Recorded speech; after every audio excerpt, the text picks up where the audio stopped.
welcome back to another episode, and welcome to Fort Myers, Florida, and Bunchy Beach is where we're going to start today's tour, so come with me.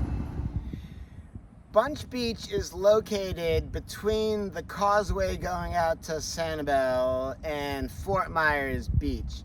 It's a place that a lot of the locals like to come to enjoy swimming, fishing, and bird watching. Bunch Beach was the only beach black people could go to during segregation. It's named after Dr. Ralph Bunch, the first black American Nobel Peace Prize recipient. If you are going to visit Bunch Beach, you're probably better off coming on a lower tide because the beach becomes probably 10 times larger. On high tide, it's just a shallow stretch of beach along the treeway there. To learn more of the history of Bunch Beach, visit the Williams Academy Black History Museum. It only costs $2 an hour to park here, and you won't find many tourists like you do at the surrounding beaches.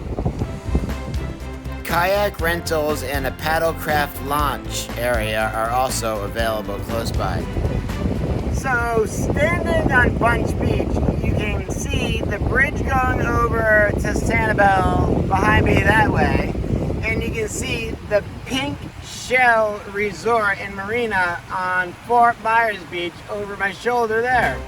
The Pink Shell Beach Resort started as a single cottage built in 1950 to an expansive 12-acre beach resort and marina. When you're in Fort Myers and you don't want to hang out at the bars or at the beach and you want to go for a nature walk, 6 Mile Cypress Preserve in Fort Myers is a nice place to come and spend a few hours. The preserve has something I've never seen before, a giant alligator bike rack. The water is really high right now, and the reflections from all the trees that are under the water around the paths is really stunning. Okay, so for a little while we're going to be quiet. We are entering the quiet zone. The preserve acts as a natural travel corridor for wildlife by connecting northern Lee County to the Estero Bay Aquatic Preserve. The preserve also has a nice lake. It's called Gator Lake. There is no fishing here. It doesn't say anything about no gatoring, but I probably wouldn't recommend it. There's also a raft behind me where the turtles can go to lay in the sun.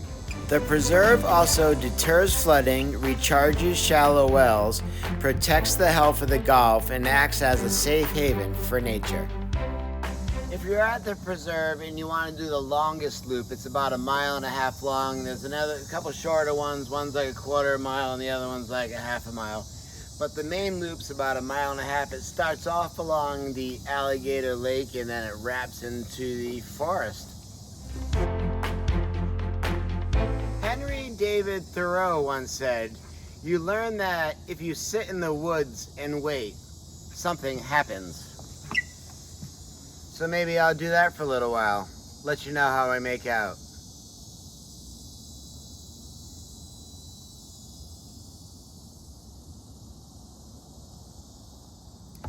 As I sit here, kind of just waiting around thinking, I got to thinking about Helen Keller and how she once said that the best and the most beautiful things in the world cannot be seen or even touched.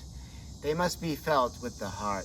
Another nice spot along the loop is Wood Duck Pond, which has a lot of lily pads and it looks like they're getting ready to flower now. To many, water lilies are symbolic of rebirth because the flowers close at night and come back every morning. As Steve Von Matre once said, falling in love with the earth is one of life's great adventures. There are also quite a few shelters along the walkway, so if you're coming and it looks like it might be a thunderstorm coming, you can still come for the walk, and if it starts raining, just chill under one of these for a little while. There's all kinds of amazing sounds, noises, smells.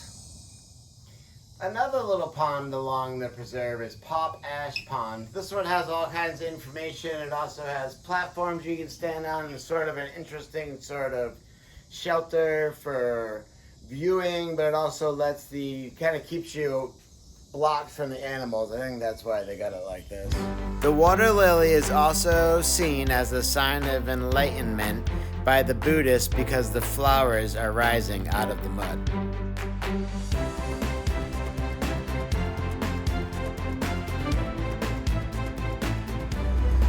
After a nice nature walk, now we're in downtown Fort Myers, which is a nice area, brick streets, a lot of nice restaurants.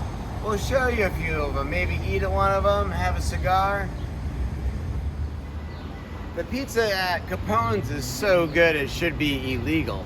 One building that sticks out when you're in downtown Fort Myers, the Sidney and Bernie Davis Art Center. The center is dedicated to bringing world-class art events to the Southwest Florida community. When you are in downtown Fort Myers and you're looking for something sweet, they do have the best ice cream. Did you know Fort Myers has the most sunny days year-round of any Florida city? Downtown Fort Myers also has an outdoor amphitheater with plenty of grassy seating area by the water where they hold free outdoor concerts. Behind me here are three uncommon friends, Edison, Ford, and Firestone, the fathers of the 20th century American industrial revolution. Also, did you know Fort Myers is home to the largest banyan tree in the country? Next, I heard Fort Myers has a miniature golf course where you can feed alligators. So now we're gonna head that way and check it out. Alligators can weigh more than 1,000 pounds and run very fast, but tire very quickly. So I found the place to feed the alligators. Alligators' eyes are on the top of their heads, making it easy for them to lie almost entirely submerged in the water and still see their prey. Alligators are great swimmers. They are equipped with webbed feet and a strong tail that propel them through the water. The average American alligator is 10 to 15 feet long. Hole number 7 even has a tunnel. The first documented mention of a miniature golf course was on June 8th, 1912. As you look down the fairway at the old waterfall, go behind or in front is the question to all. I'm gonna go around.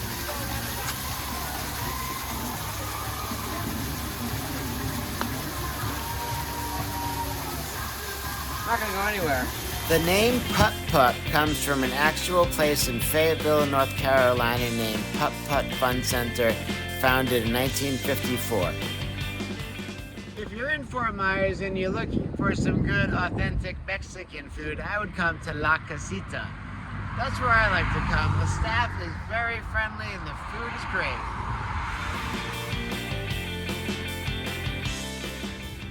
After the hurricane in Fort Myers Beach, they quickly constructed this Margaritaville resort you see behind me here.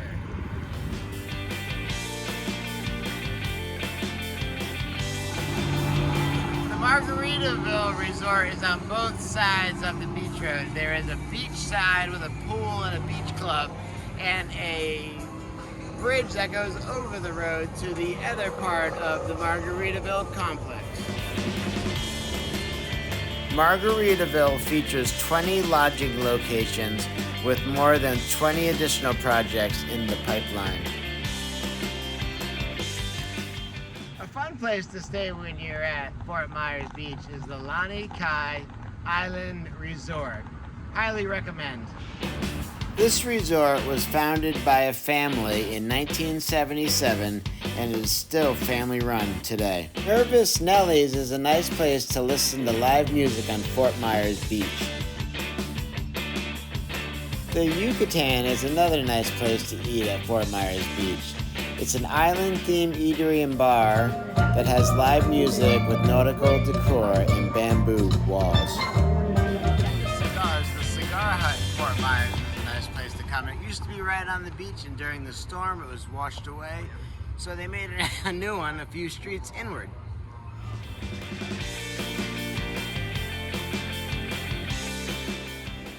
In September of 2022, Hurricane Ian tore apart Fort Myers. Currently, some of it's been rebuilt, some of it's still destroyed, and some of it's being rebuilt. So you'll see a new house, and after you drive by that, you'll go by a house where it's just an empty lot, and all you can see is where the pool used to be, then another house being rebuilt.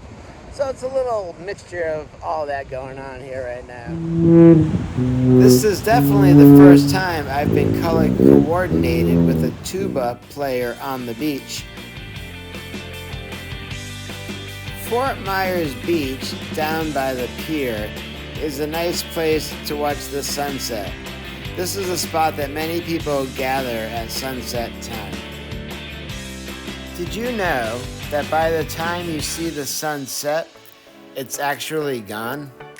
And sometimes pollution will cause a prettier sunset.